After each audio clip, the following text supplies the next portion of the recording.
Week 5 of the Diddy trial is about to start, and Diddy is being kicked out of court for trying to bribe the jurors. Allegedly, Juror 6 had been compromised and was working for Diddy.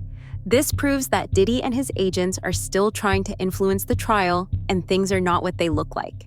Not only that, but one of the security officers has also testified about how Diddy offered him $100,000 to stay quiet and get rid of the evidence. Destroyed evidence and victims disappearing one after another. There's a lot to cover, so let's get started.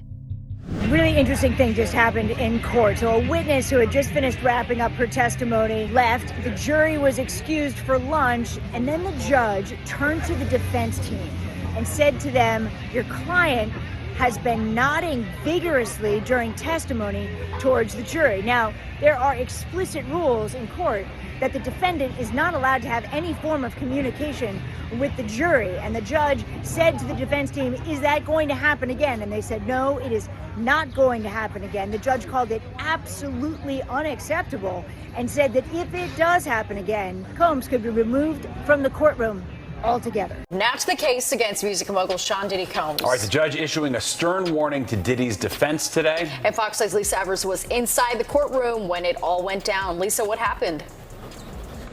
Well, Natasha and Steve, it's hot out here today, but it was scorching hot inside that courtroom on the 26th floor here at federal court where the Diddy trial is taking place. The judge scolded Diddy and said that he had to stop staring at jurors and nodding his head repeatedly while testimony was going on. The judge even saying that he saw it happen twice and warned Diddy that if it happens again, he will take action, which could include banning Diddy from the courtroom itself. Day 23 of the Diddy trial ended with the judge deciding to investigate juror number 6. Days ago, Diddy was warned to stop communicating with the jurors, and now it looks like we finally know which juror he was communicating with. Juror number 6 has been exposed for lying about who he really is and where he is from. We already expected something like this. Diddy knows he can't control the evidence, but if he spends enough money, the jury could help him escape prison. Combs' lawyers are fighting to keep Juror 6 in the trial and are calling this another attempt to incriminate a black man.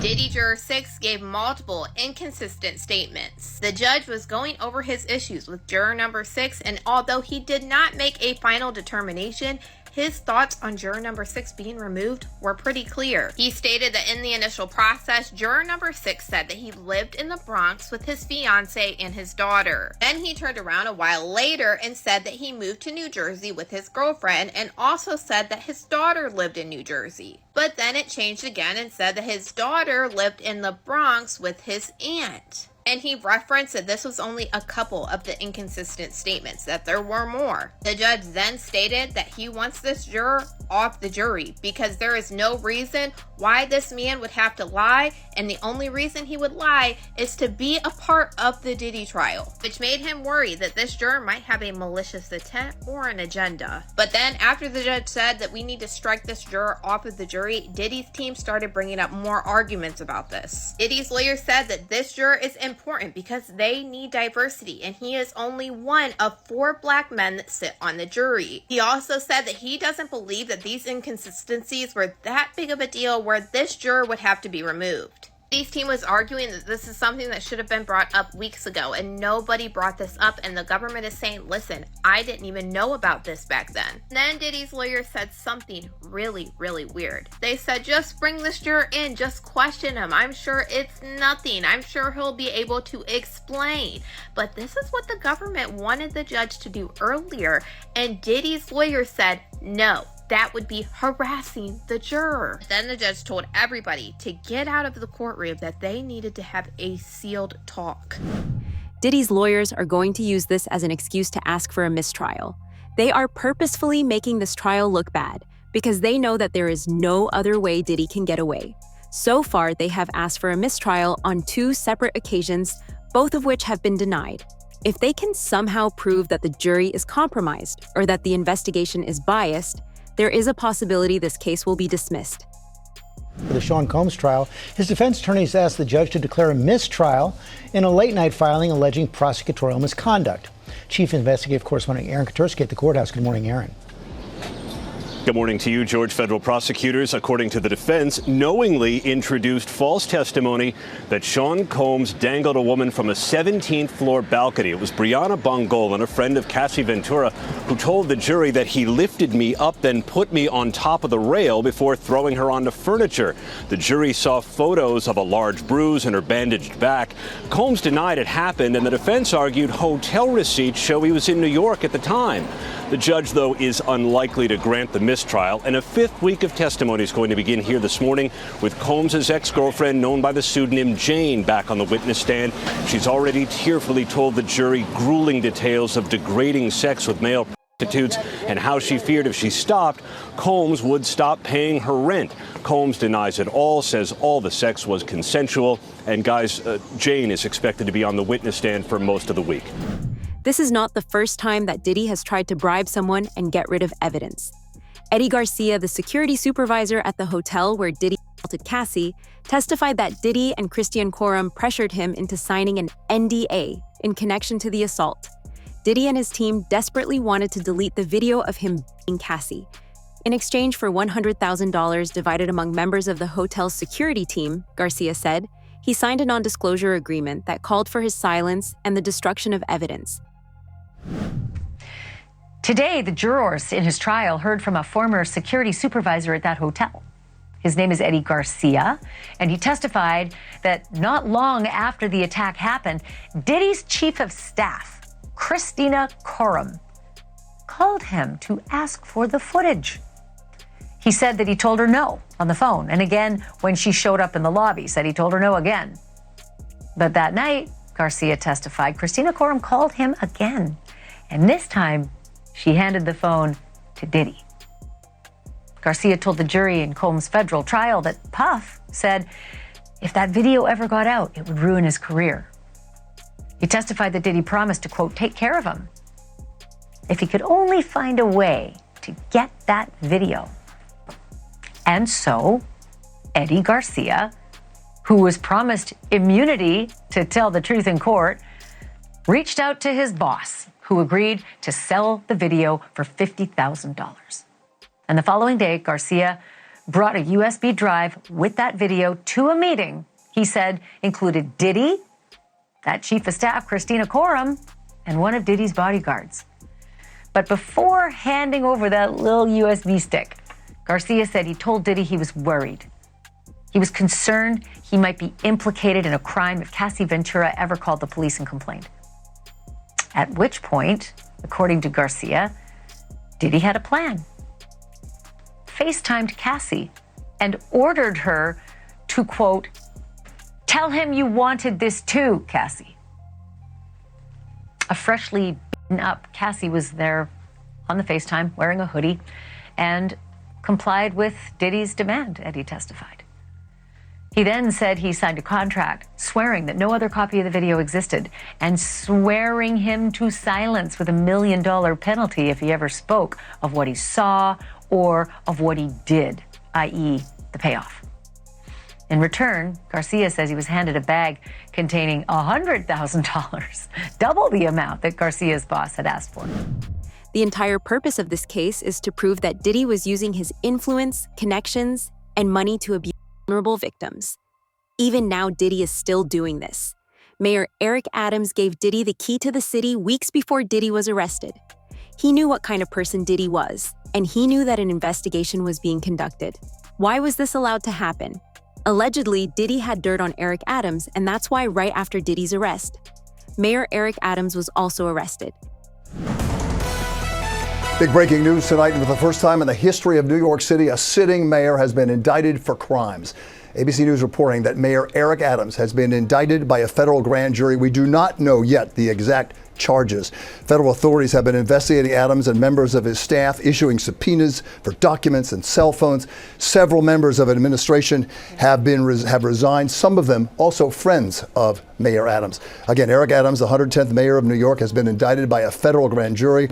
Diddy always been the type of individual that want to have ups on the next person no matter what they was doing. He did the stuff to Ja Rule so he could go after Jay-Z. They not gonna come out and speak on nothing that has anything to do with them, and They praying that they not on the tape, doing crazy stuff, being oiled up in the whole 9 yards. Until the feds say, hey, yo, listen here. Hey, buddy, we got you on this tape, and girl looked like she was pretty young. We're not gonna show it, but we need you to come and testify against Brother Love. That's when they're gonna start talking. And they're not gonna be talking in his favor. 250 cameras all over the house? Somebody got caught stealing a cookie out the cookie jar. When you that powerful, you didn't get that powerful without having 1 or 2 or maybe 3 ups on somebody. There is evidence that Diddy was involved in the destruction of evidence in official police investigations too. Somehow, every time evidence against Diddy is discovered, the police accidentally lose it. Fingerprints were collected from Kid Cudi's car linking Diddy to arson, but these fingerprints were allegedly destroyed in an accident. Do they really expect us to believe that this is a coincidence? Court has adjourned today in the sex trafficking and racketeering trial of Sean Diddy Combs. Today, the defense requested a mistrial following testimony from an LA arson investigator, but the judge denied the request. ABC's Rena Roy has the latest. A mistrial request denied in the federal criminal trial of Sean Diddy Combs. His defense team accusing the government of prosecutorial misconduct during the testimony of a Los Angeles arson investigator who spoke about fingerprints that were lifted from the front door of rapper Kid Cudi's home as part of an investigation into a break-in there in 2011. The investigator testifying that those fingerprints were destroyed, and when prosecutors asked the investigator if that was unusual, the defense accused them of trying to plant the idea that Combs was responsible. The overall implication, according to the defense, is that somehow Sean Combs created that disappearance. The defense moved for a mistrial, and they moved for it because what they said is it's unduly prejudiced, because this is the whole theory of what the prosecution is putting forth, is that he has this control and can make these investigations disappear. Instead, the judge striking that part of the testimony, telling jurors to disregard it. Right before, the jury heard from a police officer who responded to that break-in, testifying that he saw a black Escalade leaving the scene with plates registered to Combs' company Bad Boy Productions. The arson investigator also testifying about another incident at Kid Cudi's home in 2012 when his Porsche was set on fire. He testified about the smoke and fire damage in these photos that were shown to the jury, and said he determined the fire was targeted and started with a Molotov cocktail. Kid Cudi last week testified he believed Combs was responsible for both incidents after finding out he was dating Cassie Ventura. Kanye West recently showed up at Diddy's trial to support him. A call between Diddy and Kanye was also recently released, where Kanye was telling Diddy he was going to do everything he could to help him. This public show of support is just the tip of the iceberg. Diddy isn't standing alone. He's backed by billionaires. Some of them, like Kanye, are bold enough to be seen. Others are working behind the scenes, quietly pulling strings and shielding Diddy from accountability. Their influence is the only reason Diddy has escaped justice for this long. Ye, formerly known as Kanye West, has made a surprise appearance at Sean Diddy Combs' criminal trial on Friday. He expressed support for his fellow rapper as he defends against sex trafficking charges.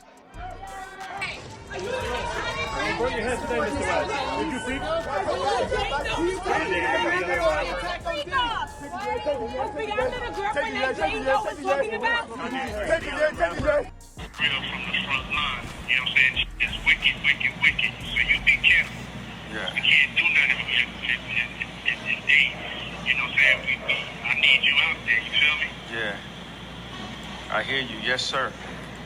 Yeah. Yes, sir. And have some fucking fun. Yeah. Having no fun, and then get behind the mic, have some fun, chop up them samples, get back on your headband, vibe, have some fun, get back to smiling. Yeah. These other motherfuckers, they're wasting your time, big. Yeah. You know what I'm saying? This trial is the first time that evidence against Diddy has been collected and made public like this. Photographs from the day of Diddy's arrest were also released, which show Combs' hotel room filled with bags of drugs, bottles of baby oil, and even guns. Officers from Homeland Security testified that they found $9,000 in cash at Diddy's hotel room, proving that just hours before their arrival, Diddy was engaging in a freak-off session.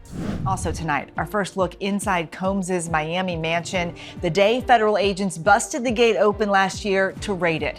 A federal agent testifying about the evidence, guns and ammo seized from Diddy's home that were found near alleged freak-off supplies, which included dozens of bottles of baby oil and boxes of platform heels, bondage restraints, and bundles of rope. Also photographed as evidence that day, motivational messages on Combs' bathroom mirror that included "You a legend" and "Upward motion," and drugs. Lots of drugs, including ones found in plastic bags inside a Gucci bag, and orange tablets with the Tesla logo that tested positive for LSD. So we just got new exhibits today. Take a look at these photos that prosecutors have just released. They're pictures of Diddy's former girlfriend, Cassie Ventura, with what she says are bruises on her back and legs, which you can see here, and also a gash above her eye. Also released today, some pictures from when Diddy was arrested in September of last year at the Park Hyatt Hotel in New York. And a special agent with Homeland Security testified last week that some of the items found included baby oil, drugs, these pink packets of ketamine. There's also this image of a knife wedged in a door.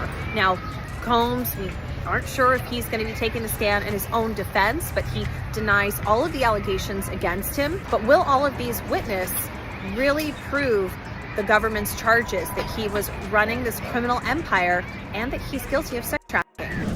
What is this evidence that was so horrifying that Diddy had to pay $100,000 to stop it from getting exposed?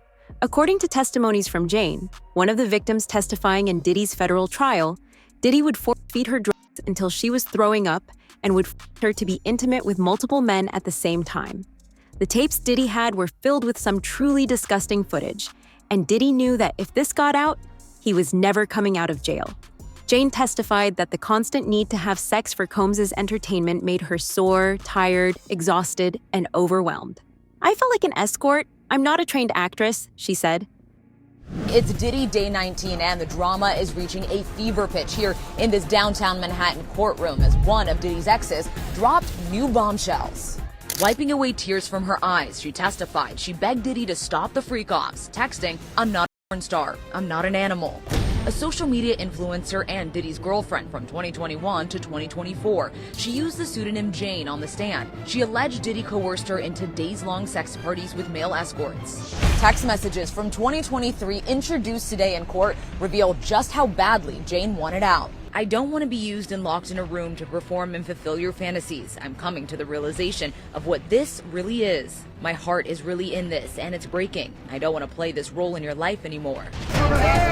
In one of the more dramatic moments, Jane testified that when Cassie's 2023 lawsuit became public, she fainted. She said when she read 3 pages that echoed her own experience with Diddy, it, quote, felt like a nightmare. Jane's testimony is emotional, but I also say naturally emotional. Sometimes you have witnesses who will testify and get emotional at awkward points in their testimony, but Jane seems very authentic, and that helps her credibility in terms of what she's testifying to.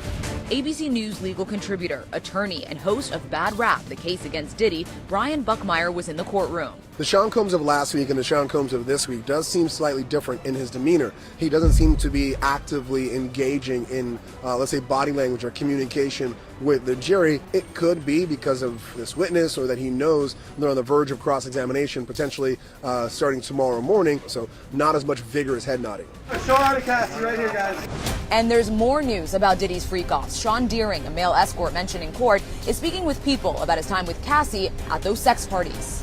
Sean said he was hired more than a dozen times, starting in late 2014 or early 2015, and the tone changed. I just would say overall, the tone was a little darker towards the last time I'd seen them.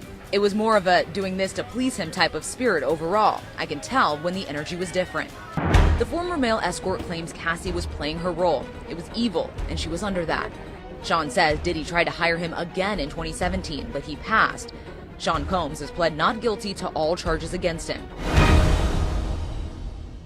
She says that Diddy forced her to take drugs and that she would be awake for days, that she was taking ecstasy and she said on these trips she was sometimes so high on drugs that she lost her sense of self. Jane has finally taken the stand. Now, we're not allowed to reveal her identity because she's testifying under a pseudonym. She's talking about how she and Diddy first met, how they met in Miami and how he was so sweet and loving, and that he was actually dating a friend of hers at the time, but that the two of them started going on trips to Turks and Caicos and the Bahamas. During her testimony, she's been crying, and it seems like it's been really hard for her to be up there on the stand. She is now talking about how Diddy would make her watch pornography while they were having sex with each other, and that he would talk to her about his fantasies. He would make her wear lingerie and what she calls stripper heels, and that at one point he told her that he wanted to see her have sex with other men. That's when he took her to a hotel room, and she starts describing how his assistants were in there setting things up with baby oil and the lighting and providing drinks. And she said that when she was there, he then hired an escort from a company called Cowboys for Angels. She said that this escort's name was Dawn, and that she had sex with this man in front of Diddy while he masturbated. Jane testified that over the next few years, 90% of her relationship with Diddy centered around these sexual encounters with male escorts. She testified that she told Diddy multiple times, verbally and in writing, that she did not want to participate in these sexual encounters. Combs was so violent and controlling that even the escorts hired for his freak-off parties were afraid of him. One of the male sex workers, known as the Punisher, took the stand last week and delivered chilling testimony. He described 8 to 12 encounters he allegedly had with Cassie Ventura while Diddy watched, directing every move sitting in the shadows. According to his account, Diddy would instruct him on exactly how to be intimate with Cassie, treating her like an object to control, not a person with agency. The Punisher recalled how Cassie would wince or sigh in discomfort every time Diddy made a degrading suggestion.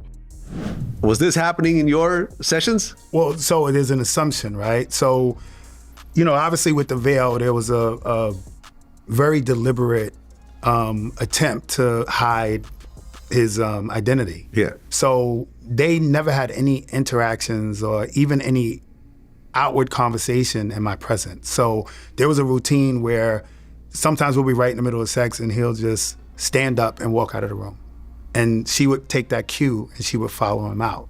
So I did recognize, and I mentioned it in my book, that it became a habit that we're having sex on couches with sheets. We started in towels. I would climax, but she would specifically leave the room without wiping herself, without doing anything to take care of the whatever I left on her. So I assumed that's when he popped up, because once I climbed up, he popped up, he left the room, she popped up, she followed him. So I'm assuming that's when the lathering, whatever went on, happened at that point.